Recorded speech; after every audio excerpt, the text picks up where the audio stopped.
Hey guys, Greg here, and today I'm going to review kind of like a sleeper hit, something that kind of hit the on digital demand market, Willy's Wonderland.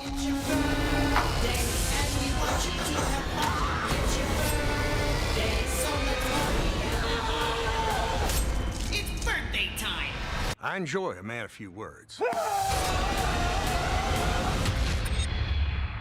So for those of you who don't know, Willy's Wonderland is kind of a subgenre of films that revolve around the popular game Five Nights at Freddy's. I've played the game, I'm familiar with it, I know how it works. I know there's a lot of annoying YouTubers that built a career off playing it, so there's that. Like, it's a good game. Like, it's an interesting game with an interesting premise, and it's fun. There have been countless sequels and spin-offs, and now there's a new one coming out called Security Breach coming out. So it's a huge genre. This is clearly a spin-off of that game, or it's trying to rip off that premise of basically you go to a pizza parlor, whether it's Chuck E. Cheese or Showbiz Pizza, and all the animatronics come to life and try to kill you. So the film is directed by Kevin Lewis and written by Geo Parsons. They haven't done much per se, but that doesn't really mean anything. There could be people that come out of the woodwork that make great films all the time. Obviously, the big headliner of the film is Nicolas Cage. As a heads up, he says nothing throughout the entire film and could probably be swapped out with anybody else with a badass physique and the movie could still work. He was clearly a headliner for the film. They just needed a huge celebrity to say yes, and since he's practically bankrupt, he's saying yes to everything. Like a gazelle? So that's it. What this movie's about, without giving away too much of a spoiler, is a stranger on the highway has to clean a pizza restaurant overnight to get his car fixed. And in doing so, strange things happen, the animatronics come to life, and they try to kill him. So it's a really easy, simple premise, and one that obviously was made popular, like I mentioned before, by the video game. So right off the bat, I have to say the director doesn't have a long list of work underneath him, and that doesn't necessarily mean that he's a bad director. Just particularly in this film, I don't think the director knows how to do horror or suspense. There are a lot of scenes in this film where I should be scared, but I wasn't. There were a couple, maybe one or two quick scenes that kind of nailed that suspense angle, but less is more, right? The less you see, the less movement you see, the less the things are moving around, the more suspenseful it is. It was one of the film's biggest failures, I think, as a whole, was that it wasn't scary. It was basically like a slasher kill film, and honestly, the deaths aren't even that creative, to be honest, with a lot of the animatronics and the people. They're very just straightforward, just deaths. One particular death is very annoying because it's doing strobe light stuff, and it goes on for way too long, and you just end up getting a headache. The film was written by Geo Parsons. The screenplay, for what lack thereof, which I'll get into in a minute. He did a couple things, a lot of small independent things.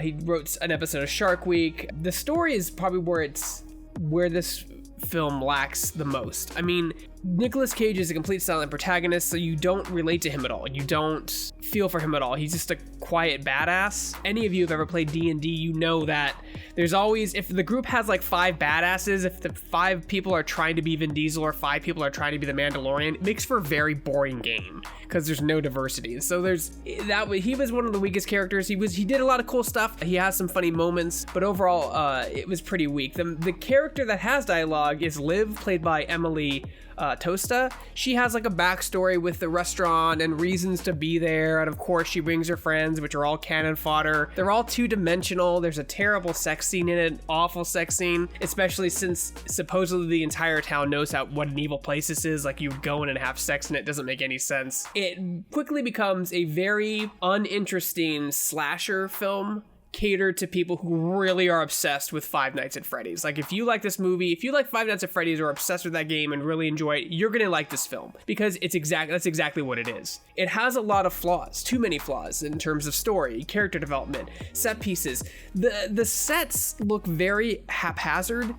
Like, they didn't have the budget to make a big enough set, or they were worried that if they made the sets too big, it would look unrealistic. So, like, there's a ball pit in the middle of the restaurant that looks really out of place, like it doesn't belong there. The director is constantly doing these wide shots, but if you look at the edges of the frame, they're warped because the set was so small. He had to use kind of a type of a fisheye lens to get these wide shots, and it happens consistently, and honestly, it's quite distracting. It's very distracting when you're trying to look at a nice wide shot, and then the characters themselves that are in frames, the subjects, are actually warping because the lens is trying to do a wide shot when obviously it doesn't have enough room on the set. So the set isn't that impressive. The stage isn't really a stage, it's just part of a wall. It just doesn't work. It's just so unfortunate because the spark of imagination is here. Like, it's there. This movie could have been great if they just focused more on the story and the characters and maybe had more of a budget to do bigger sets. One of the most distracting things in the movie is just the sets themselves. They're very tight and they're very small, and I maybe understand that the director was trying to do some type of claustrophobic feeling, like there's nowhere to go, but at the same time, it just looks too small for what it is, and you can tell that the filmmaking, especially in the wide shots, that the filmmaking suffered from the sets being too small because the director couldn't get the vision that he wanted in these shots. You can't do these gigantic wide standoff shots without these fisheye lenses because there's not enough space. And it took away the illusion of it kind of being a maze. Like, getting lost in this giant building would have been interesting. The game room has like 10 games in it and it's like a single hallway. So like the sets definitely could use a bit of work. Like I said, it may have been a budgeting thing. Also, like, the fight scenes aren't very creative. Like, don't get me wrong, there are really good parts about this film. That spark of imagination and creativity is in this movie, but it just couldn't execute it properly. There was a great scene with the ostrich, and there's a great scene where one of the first animatronics come to life. It's the ostrich, and Nicolas Cage fights the ostrich. Had a very Evil Dead 2 feel to it. So like, there were moments like that in the film that make it enjoyable to watch. But then moving forward, the fight scenes seemed very uncoordinated and very last minute. There's a lot of close-up shaky cam. You really don't see what's happening.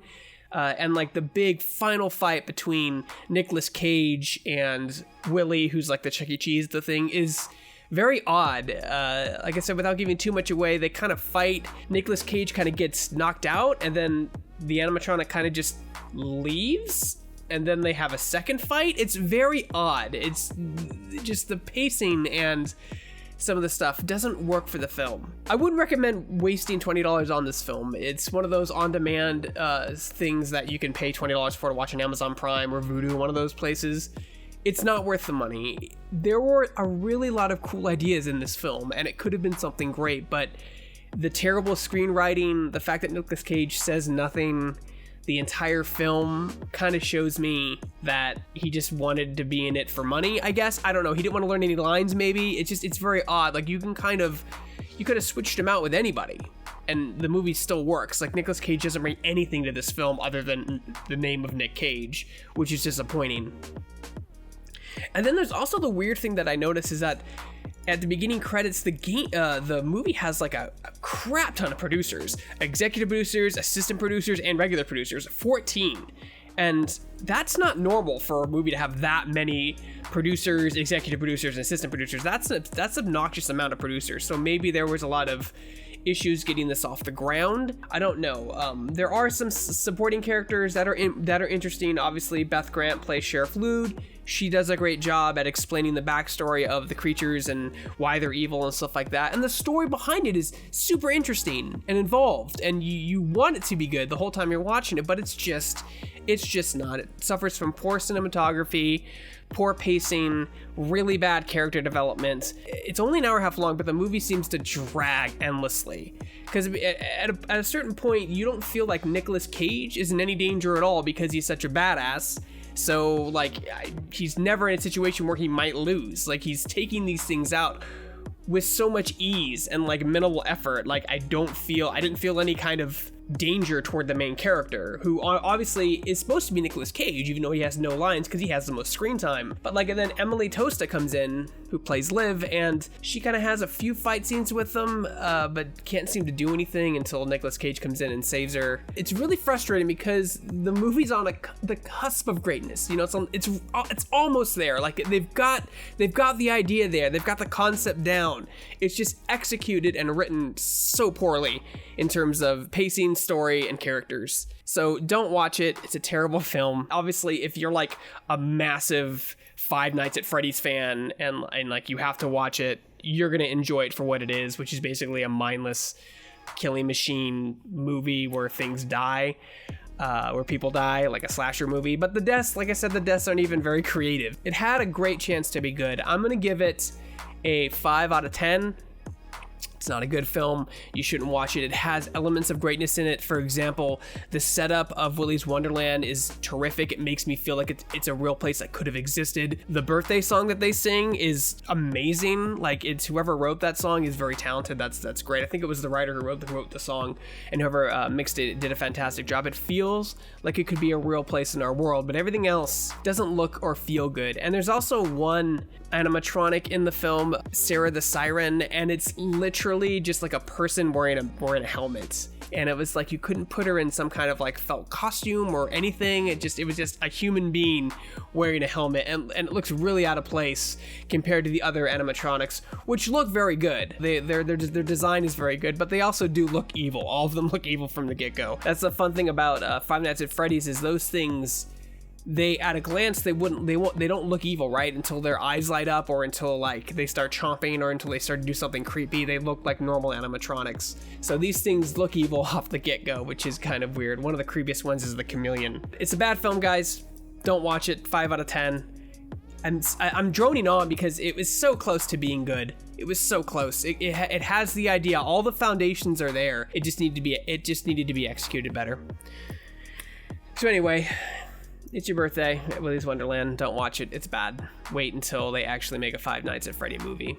Or maybe they'll get another chance to redo this one. I don't know. Not the beast! Not the beast!